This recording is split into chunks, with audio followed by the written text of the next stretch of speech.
Hello, and welcome to Powerful Places Podcasts.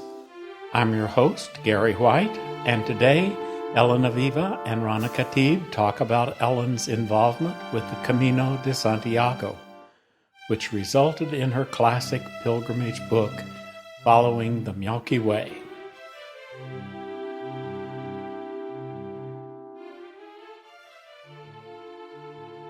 And it's an honor for me to ask you a few questions about this interesting book. And Following the Milky Way. I know, and I see it's the second edition. So I think my first question would be to take us back to your first edition. How did it come out? How did you get interested in the Camino? Okay.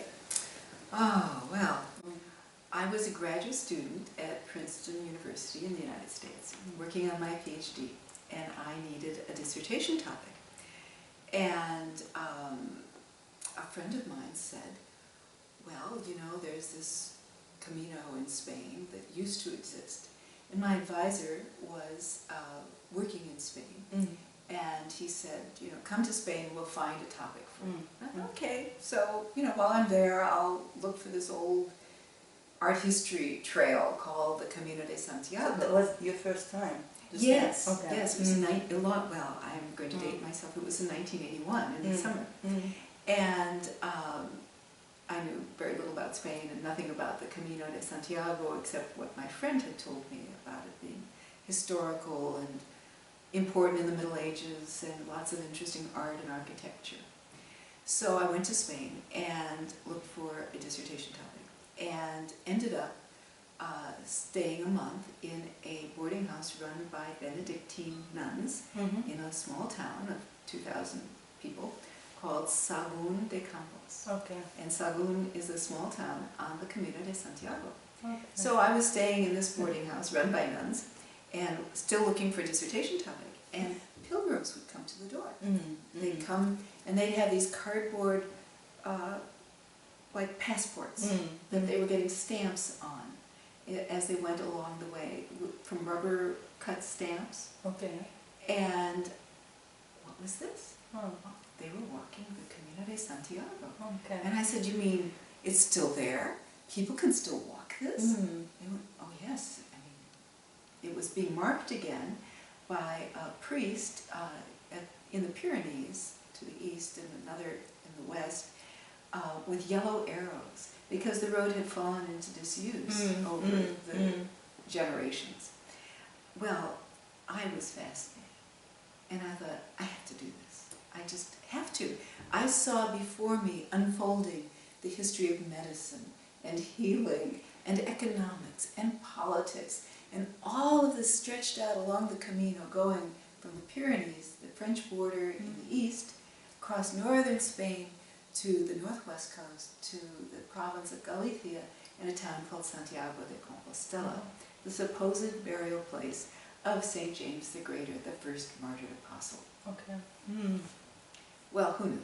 I mean, I started reading about it. I was fascinated. I said, I have to do this. And you decided to And I decided I have to do this. Amazing. And in order to do this, as an anthropologist, I had to do fieldwork. So I had to walk it.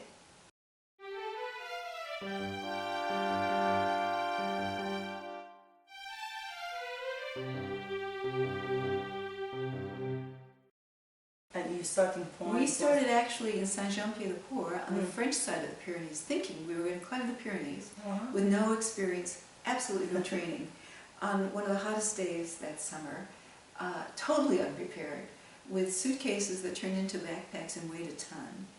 And we didn't make it. I mean, we made it partway up the side of the hill, of the first hill, the second hill, and then just collapsed. And we had no food with it. I mean, it's a long story. Anyway, and we got lost in the fog, and we got found and saved and brought back to Saint-Jean-Pied-de-Port by a doctor and his wife. And I was nursed back to health for a few days before we started out again. And it's a long story, which I talked about in the book. Anyway, we did make it to Santiago. And I then spent the year living in Sahagún, in this little town on the Camino, talking with pilgrims, doing research, trying to understand what this was all about. Okay. Wow. And then I did my Yeah. PhD, which I got in 1985 in cultural anthropology. Mm. And I was very interested in the contemporary Camino, this pilgrimage, and how it related to the medieval pilgrimage and what people thought they were doing and what they experienced along the way. So I did it, I finished my dissertation, and then went on with my life in a different way. And but I wanted people to know about this because I thought the Camino was so exciting, and it wasn't well known in those days. It had just begun to be marked. People were again walking it. But for example, there's something called the Holy Year that happens every 5 or 6 years. Anyway, and it's important. And I had walked it with my friend in 1982, which was a Holy Year. Maybe 3,000 people earned a certificate at the cathedral that said they had walked the Camino during the Holy Year. By the 1990s, you had tens of thousands of people. By 2000 something, in the next Holy Year, I think was 2009, I'm not sure, I don't remember, 2010, you had hundreds of thousands of people. So it's changed radically. When I did it, there was no place to stay. Okay. We'd be in these villages, we'd knock on the door of the mayor or somebody, and we'd say, is there somewhere we can stay? And they'd say, sleep in the countryside. Oh, wow. Or So they'd say, no. Or they'd say, oh, we have a schoolroom, we'll open up for you. You can sleep on the floor. Yeah. Yeah. Sometimes there was no food because we were in the villages in the mountains, and the bread truck arrived once a week, and the fish truck came through 5 days earlier, and we'd say, we thought we could buy food, and we'd have to ask, could somebody make us something? Wow. They'd say no, because we didn't have anything extra.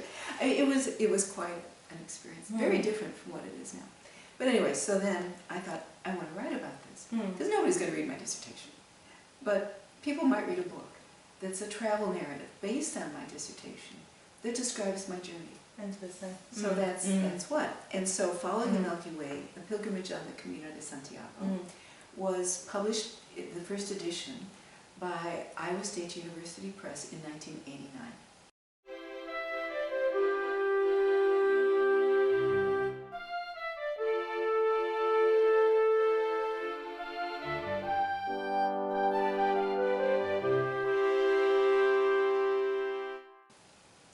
And it was the first modern account by an American about walking the Camino. Now there are hundreds of travel narratives of people walking the Camino, but then it was the first modern account. And it was published, and I don't think very many people found out about it. And it eventually went out of print, and I got the permission back, the copyright back from the university. And then in 2000, I think maybe 2000, I think it was 2000, or 2001, I went to a gathering of pilgrims because there was a group called the American Friends of the Camino that was organizing in the United States for people who were wanting to walk the road because it was becoming much more popular and people were finding out about it. And I went, and they're all going, we want your book, and we can't, we can find it used on Amazon for $100.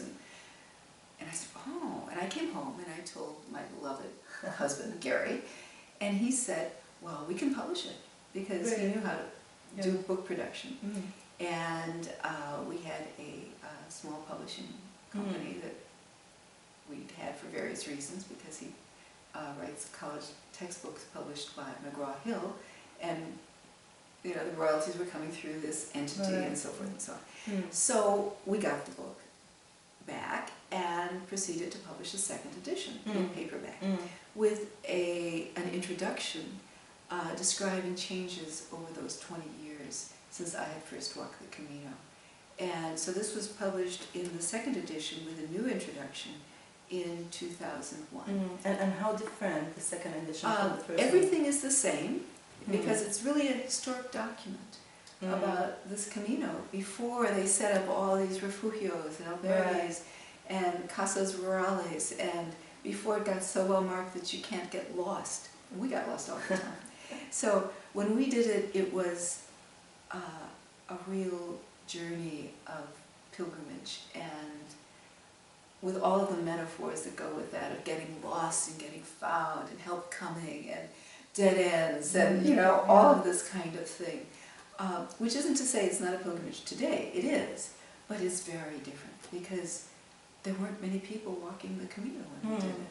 It didn't have a well-established infrastructure of support, which it does now. So the only difference really is the introduction, which places the pilgrimage in the early 2000s in a context of how things have changed.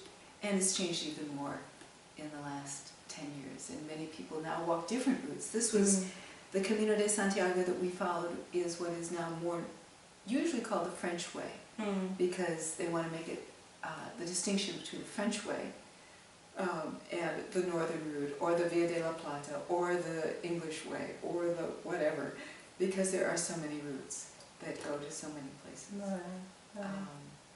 We've been walking part of the Camino de Santiago, which is another route that goes through Catalonia and then joins up with this route, and then goes across.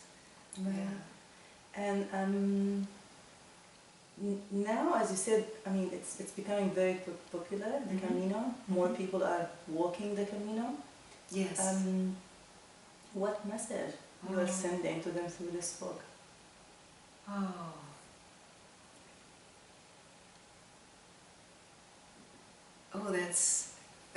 How to answer that?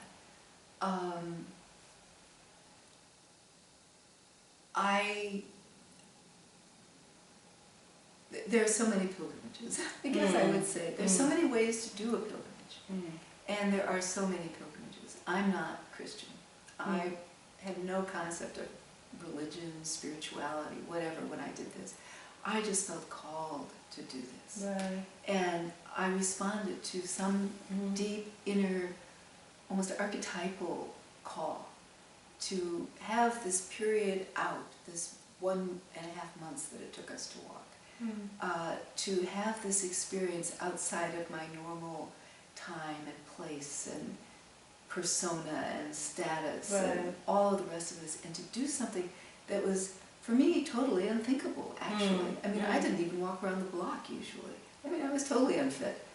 And I'd had polio as a child, and so I never had a lot of energy. And the idea of walking across Spain, of testing those limits, of crossing that boundary of what was possible for me, was immense, and changed my life. And changed my life, That sounds, to me, it sounds very powerful lesson. I want to go again. In fact, we did another pilgrimage later on one of the Caminos in France, from Le Puy to the Pyrenees, after my cancer surgery. I wrote a different book about that, called Walking Through Cancer.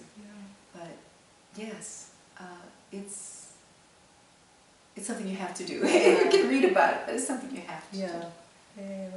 But thank you for sharing. Well, thank you for letting me talk about it. And looking forward to ask you more questions for your upcoming books. Thank you, and I hope I'll see you on the Camino. Buen Camino, as they say. Buen Camino. Go to www.pilgrimsprocess.com and www.powerfulplaces.info to learn more about Elyn's books and articles.